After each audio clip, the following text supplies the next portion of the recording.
Welcome to UTV Life. Now kick back and relax with me over the next half hour as I devote the whole show to the one and only Nathan Kane Tyrone Carter. From his roots in Liverpool to headlining arenas across Ireland, he has come a long way. And I'm here in Liverpool with family, friends and fans of the lovely Nathan. Rock me, mama, like a wagon wheel. Rock. Perhaps better known away from his hometown of Liverpool, Nathan is one of the city's biggest exports. Rita asked Nathan's fellow Liverpudlians what else their great city is famous for, and that's this week's talking point. The Beatles. Why? Because people still play the music today, and it's as fashionable now as it's ever been.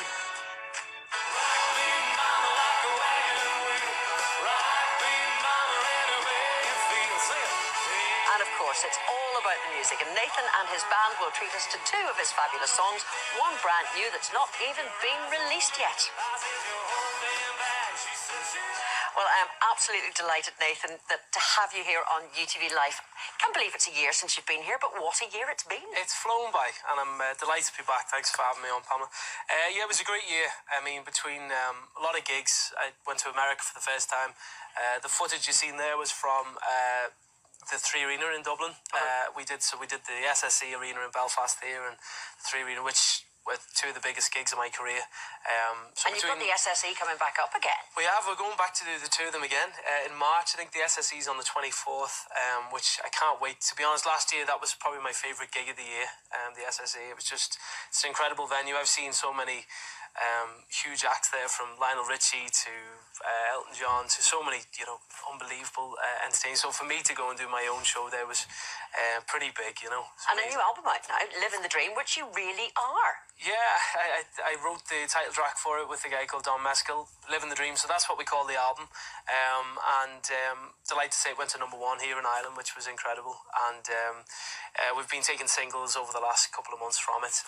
But going to be releasing a new song for Valentine's Day, just in time for that. And delighted to say I'm going to be doing it here for the first ever performance tonight. Oh, well, we really, really do appreciate it. But you mentioned Lionel Richie and Elton John there. People might be surprised that there'd be two guys that influenced your music as well, plus others, of course. Yeah, I mean, I've grown up listening to so many different types of music. My granddad was a huge country music fan, so I grew up, hearing Johnny Cash, Dolly, Willie Nelson, Patsy Cline, all the old greats. And also, my family loved folk music, so that would have been in the background. But, growing up, my mum and dad would have had Elton John, Lionel Richie on, and I started learning piano at a very young age, so them two in particular have been big influences for sure. And is there anybody in particular that you would like to sing with? Probably Ed Sheeran. Yeah, I think he's probably the coolest person around at the minute. His music is fantastic, his writing ability is incredible, and I've been to see him 3 times now. But he has a great work ethic and ethos as well of supporting other artists as well. I know he supported a lot of guys from Northern Ireland. Yeah, yes. I know he's got his own label as well, and he's always looking for new talent. So he's just a good guy. Seems very genuine and very nice person. But I think you're probably too big for him now. Jeez. I wish. No, it'd be great to sing with him maybe one day. I got a picture with him last year. Went to see him in Dublin, so he's very nice. Funny enough, Ed posted, look who I was with. Well, listen, we're going to be chatting a little bit more throughout the programme and hearing from you as well, but we're going to just pause for a moment and see what Rita got up to in the last few days as she's been to Liverpool to find out for herself what memories your family and friends have of you. Look closely, you might spot a few people you haven't seen for a while. Okay, sounds good. So ferry, cross the Mersey, 'cause this land's the place I love, and here I'll stay. A city that's produced great musical talent over the years, and now a country star is centre stage. And this is the lovely place Nathan calls home when he's back in Liverpool. And if I'm not mistaken, I spot a bit of a family resemblance over here. Noreen? Hi, Rita. Lovely to meet you. And you! Come on in. Lovely to be here. A warm welcome and plenty of tea. This doting family need little encouragement to take a trip down memory lane. That's his first accordion that he got Christmas time when he was 4. Do you know, that's so lovely? And he looks barely big enough to hold that accordion. It's so big up against him. I know. An adored country star with the world at his feet. But he's young Nathan in this house. To me, he's amazing. I think you forget about all the fame and fans and everything else. When he comes home, it's just normal, lying on the couch, watching DVDs, eating popcorn. Nathan was probably 6 or 7, but to be honest, he didn't really need tuition. He was a little superstar and so natural. And he's grown up into a lovely young man and never fails to text or ring once a week. He still thinks now he's got loads to do. He doesn't think of himself as famous or anything. He's just, what you see is what you get, which I think is what keeps it normal. A multi-award-winning artist, Nathan Carter, certainly topping the country scene and touring the world, but success didn't come overnight. And of course, Nathan now routinely plays to crowds of 10,000 and more, but it all started out here on this little stage where you can barely fit 10 people. Owner Sean Kelly remembers fondly the young Nathan that came to entertain modest crowds. Yeah, he was a young lad. He was just on 16, couldn't drive, and used to bring him over. Couldn't bring the gear in, so we used to carry the stuff in, and he was young and talented. We're extremely proud of him, how far he's gone, and he's taken over the world. He really is, isn't he? Nathan's talent and his determination shone through at a very young age.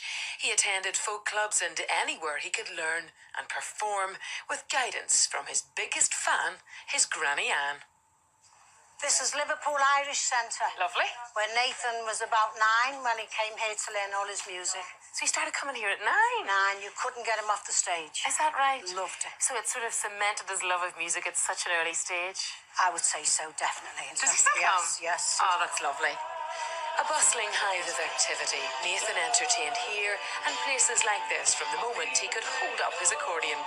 Journalist Maureen Walsh remembers fondly Nathan's first ever radio interview when she was making a St. Patrick's feature on young talent. So he came along and it was Nathan. What age was he? Well, I can't remember, but his little legs were dangling on the chair. And the piano accordion, you could just see his head above it. And he played and chatted, and it shone that this child had talent. And what did you make of his ability at the time? Absolutely incredibly wonderful.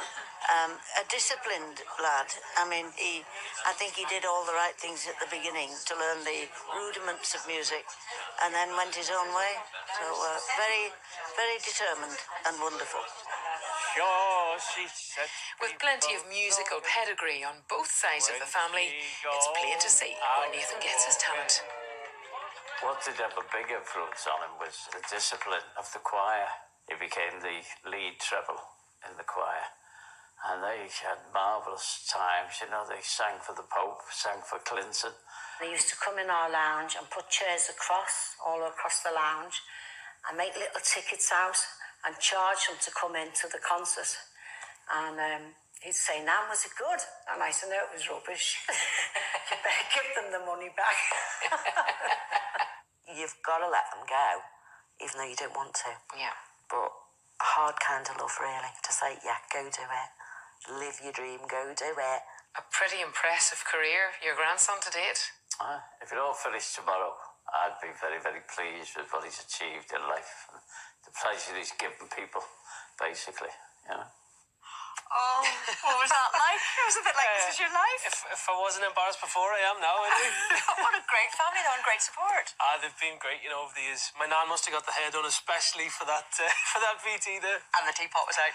We never see them teapots normally. They were out for special occasion only. Love it. Now, we're going to be chatting more in part 2, Nathan.